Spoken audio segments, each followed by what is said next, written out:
All right, we got the TH400's valve body back on the bench, all cleaned up and ready to go back together. What I do with all my valve bodies is I make sure that I soak them in WD-40. I pre-soak the casting once immediately, when it comes out of the hot tank. You don't want any kind of surface rust building up in there, whatever. Same with the valves. I like to soak them, just get them nice and saturated with WD before they go back in. Now, sometimes the valves will have a little bit of surface rust or, some kind of corrosion on them. So when that is the case, what I will do is I will just sand them off in 2 stages. So I'll use some 400 grit, and then I'll follow it up with some 800 grit or 1000 grit, whatever I have around. And take this one, for example. We have, these valves like to move all over the place. We have a little bit of kind of staining, if you will, over here on this part of the valve. And what I'll do is I'll just kind of soak it a little bit in WD-40, and I'll just go around, 2-3 times, 4 times, whatever, and just do the best I can to get the surface nice and smooth again. And then I'll take the 800 grit sandpaper, follow up with that so that the surface is like mirror smooth, and that's what you want when it goes back in, because ideally these valves should go back under the back into the bore under their own weight, just drop right in if you're installing everything vertically. So anyway, the other thing that I like to do is polish the bores when necessary. So these little hones here are referred to as bench buddies. They're available pretty much anywhere on the internet, Amazon, eBay. I think they're like maybe 30 or 40 bucks for a set of them. But basically, we go back in with the drill and we polish the bores, go in and out, and that kind of smooths out the bore, removes any very any areas that are prone to binding up the valves. It'll smooth those surfaces out so that the valves can pass through them and move freely, largely under their own weight or return under spring tension. So that's what I do to prep all my valve bodies, regardless of year, make, and model, whatever I'm working on. And then that helps me rest assured that the valve body will work normally when it's reinstalled in the transmission and goes back into the vehicle. So let me go over this valve body. We'll talk about the valve lineups, and then we'll begin putting it together. So what you see here, the way they're lined up is based on the valve body being upside down, because that's how I took it apart. But this is the manual valve. Then you have your 1-2 throttle valve and 1-2 shift valve. So here's your throttle valve sleeve, spring, 1-2 throttle valve, and 1-2 shift valve. Then you have your 2-3 throttle and shift valve. So this is the factory spring, and then next to it is the Transgo spring. This is your 2-3 shift valve sleeve. You have your valve, and then you have your spring, and then you have your 2-3 shift valve. So 2-3 throttle valve, 2-3 shift valve. And then over here, you have your 3-2 control valve. So you have your spring, your spacer, and then your 3-2 control valve, or sometimes called the 3-2 downshift valve. So on this side, we have the detent and detent regulator valve train right here. And lastly, we have our 1-2 accumulator valve. And then over here, we have our 2-3 accumulator with a new sealing ring, aluminum accumulator, and then spring and retainer clip. If you have a plastic one come in, you want to replace it with an aluminum one. They're like $3, I think, $3 or $4. And it's just good practice, because the plastic ones like to break sometimes, especially if you're doing anything high performance or whatever, and you're going to keep the accumulator active. You want to make sure that you have an aluminum piston in there, and not the plastic ones that sometimes sometimes come from the factory. I should say, I think they all are plastic from the factory, and they sometimes break. All right, let's go ahead and get started. I'll flip the valve body over, and I'm going to leave the manual valve out for now. I'll do that last. I'm going to start with the 1-2 shift and 1-2 throttle valves. So as I mentioned, these valves should drop in more or less under their own weight, just like that. And the 1-2 throttle, you got to put the spring into the bushing first, then the valve, and then we just want to make sure it's moving freely. And then just grab your retainer. And this one you're going to install horizontally.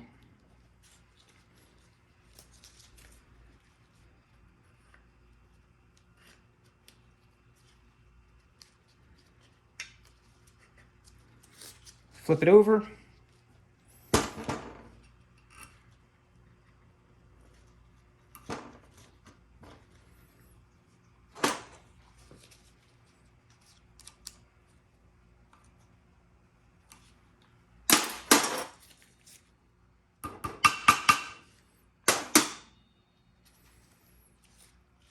And then I'm going to just straighten it out a little bit. There we go. Next, we'll do our 2-3 shift valve.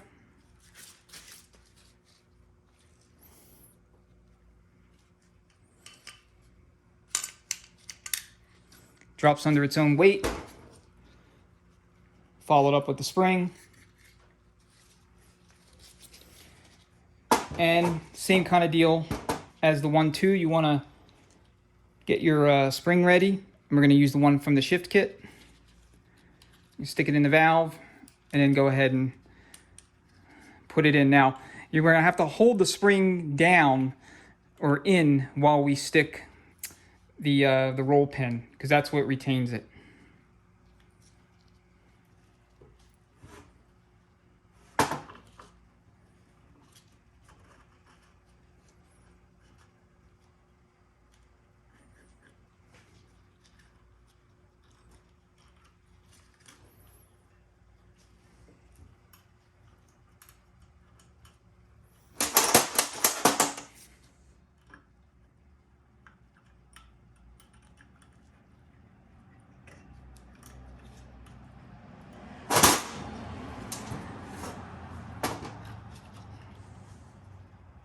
So I'll use a punch. A small socket would also work.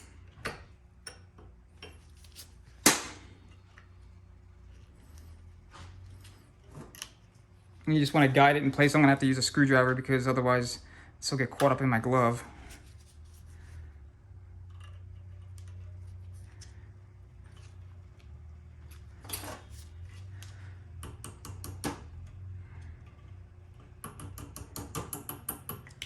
And then you just guide it past the spring and then push it in a little bit so that you can guide it into the hole.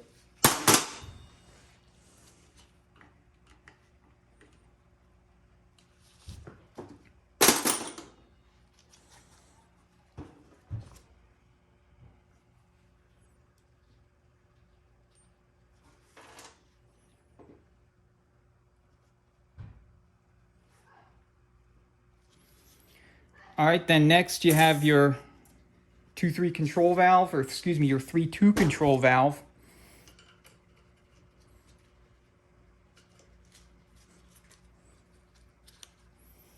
And we'll see how this feels. We may or may not have to continue to work on it. Yeah, I think I'm going to continue to work on this a little bit.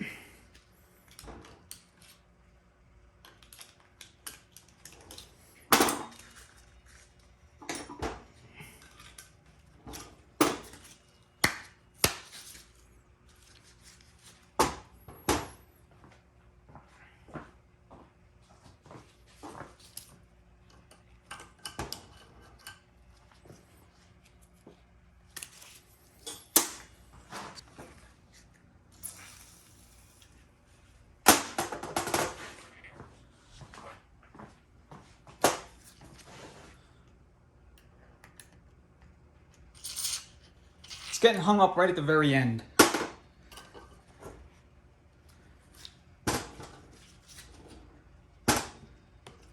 Just go in,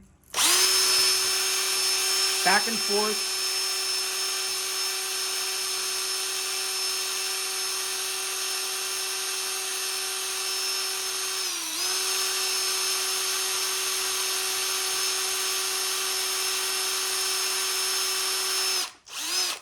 15 or 20 seconds or so, then you could check it.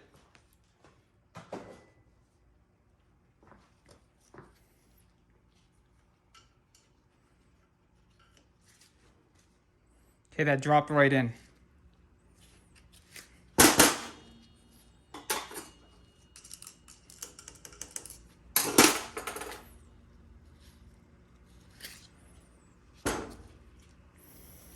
Let's get to install your spring and your spacer.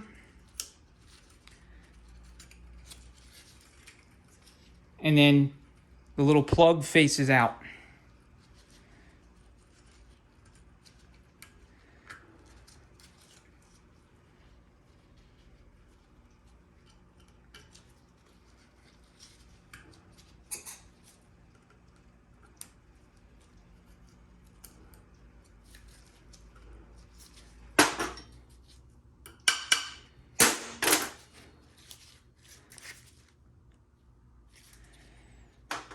All right, so let's check our valves.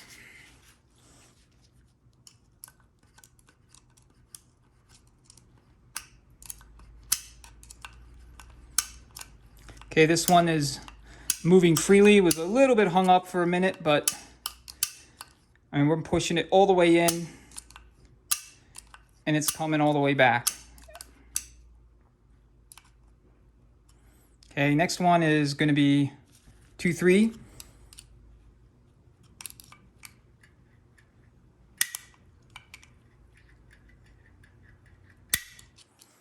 And then the 1-2.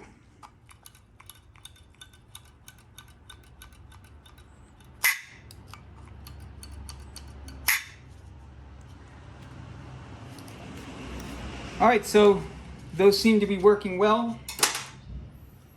Next, I'm going to go to the detent regulator and detent valving.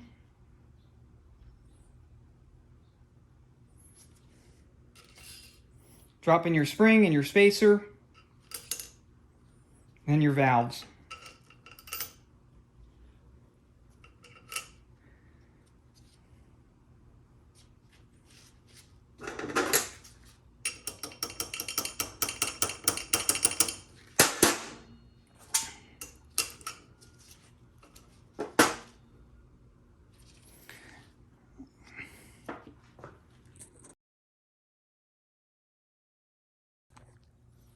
Okay, so we're gonna work over the detent regulator valve bore a little bit, polish it up.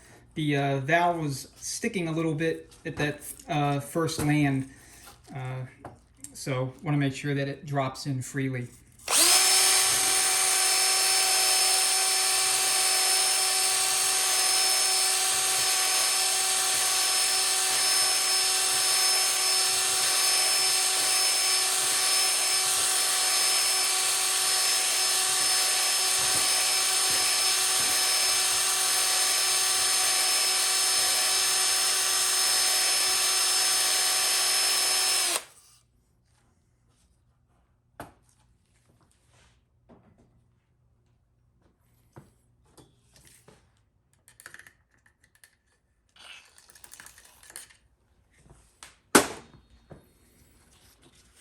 All right, let's try it again, back with our spring and our little spacer.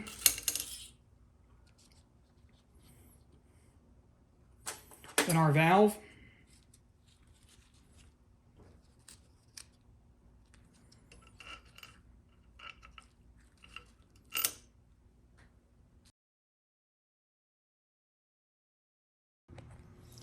All right, so after repeatedly trying to polish the bore to get the valve to go in under its own power, it refused to do so.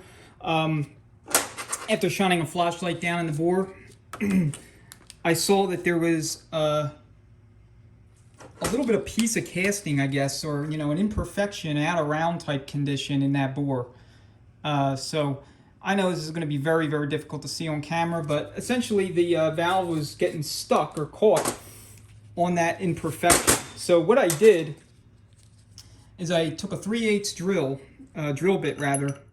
All I did was simply by hand work it back and forth inside the bore at the very, at the very front of that land. You don't want to go any further than that. You don't certainly want to gouge up the rest of the the rest of the bore in any way, shape, or form. But if this happens to you, chances are it's going to be this kind of problem, and it's always going to be at the very front of a given land.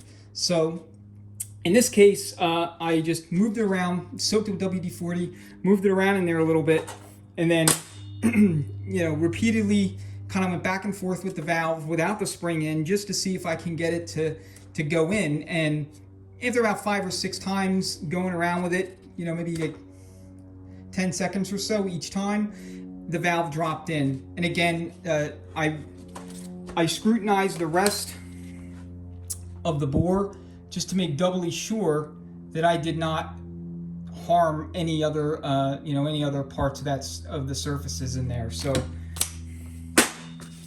sometimes you got to resort to unconventional methods. So the valve is still going to be a little tricky getting past, because it's going to be kind of fighting the spring a little bit. But once we got it past that first land, initially without the spring in there, I kind of realized that we should be able to get it, into the, all back into the bore with the spring installed. So spring, spacer, spring's going to the bottom, spacer's going to the bottom, and then the valve goes next, and it goes this way, this orientation, with the wider side down.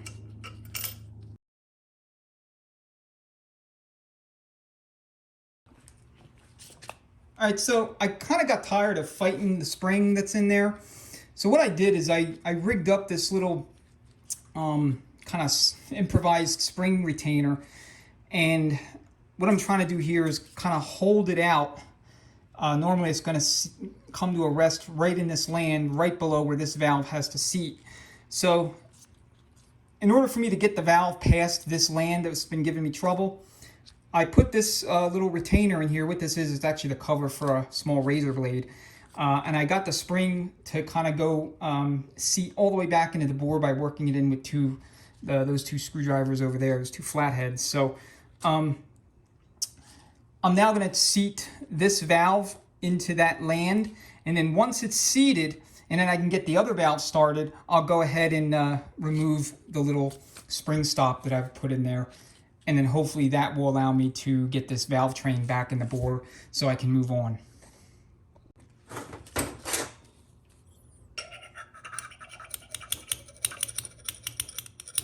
Okay, we have success.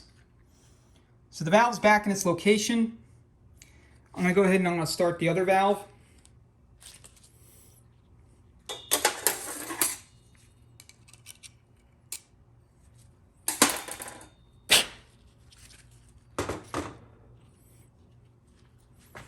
So the dumbbell's going to go with the little end plug facing up.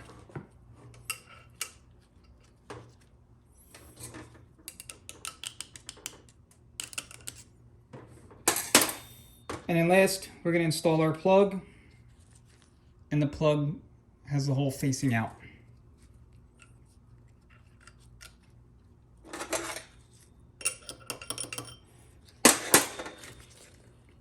All right, so I'm now going to release my little spring retainer, and I'm just going to hold back the spring so I can get it out of there. At the same time, I'm going to kind of put this punch here because I don't want the valves kind of swinging forward and coming out of position.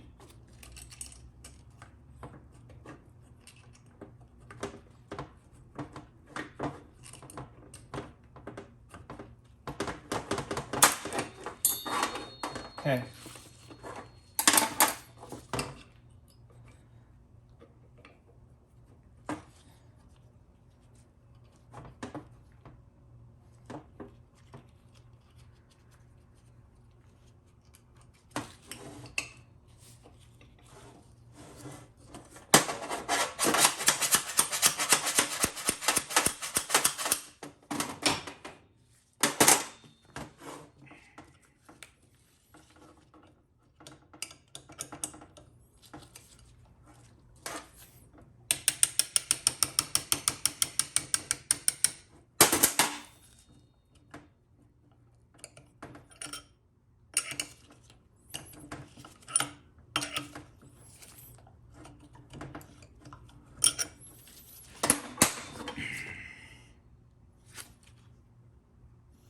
So it's started, and then now we'll finish it.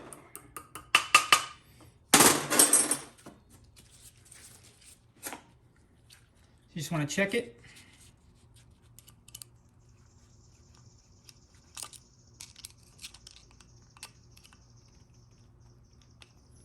And you want to see both valves, moving freely.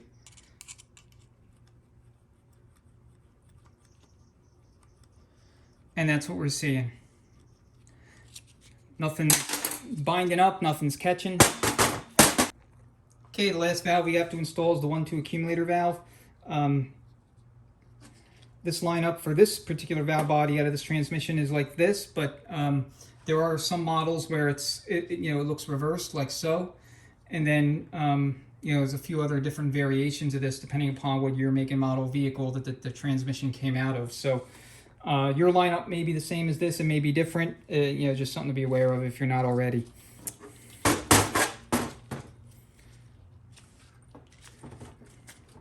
So just go ahead and install the valve. In this case, the valve first, then the spring.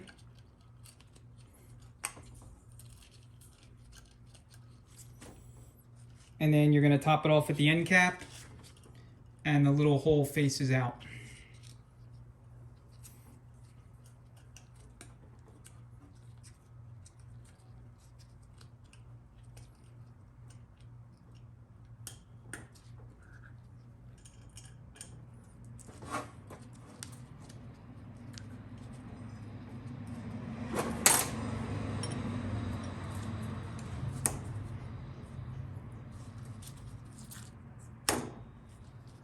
And you may have to hold it in position, get it to go in.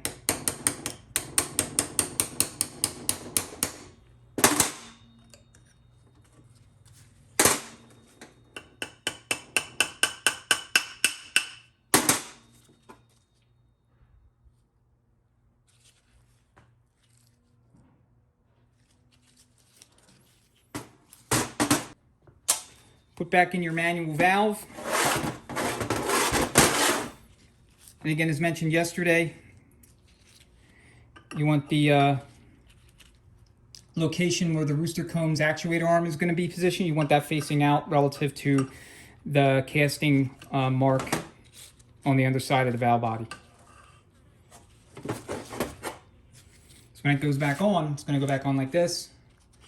And then the rooster comb is going to engage it like so with the little actuator arm. And then you'll have a functioning transmission at that point.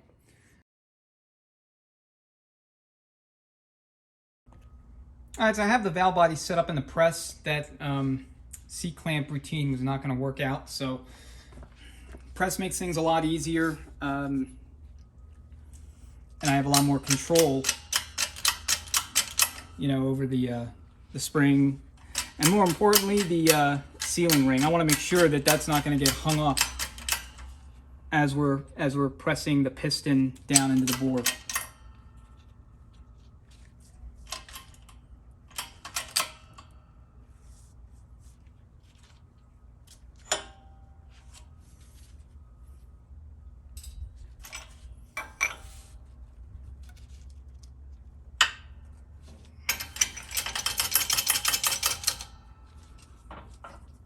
I think it got hung up on the pin.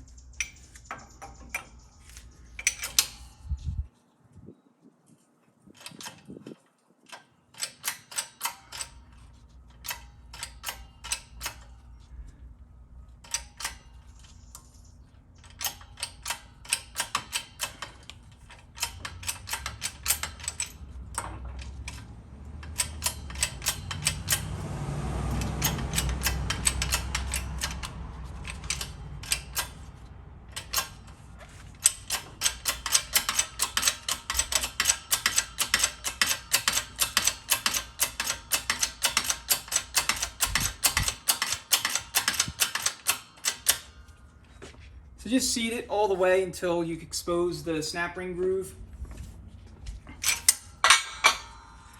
And then carefully put it onto the groove and fully seat it. And then you can release tension.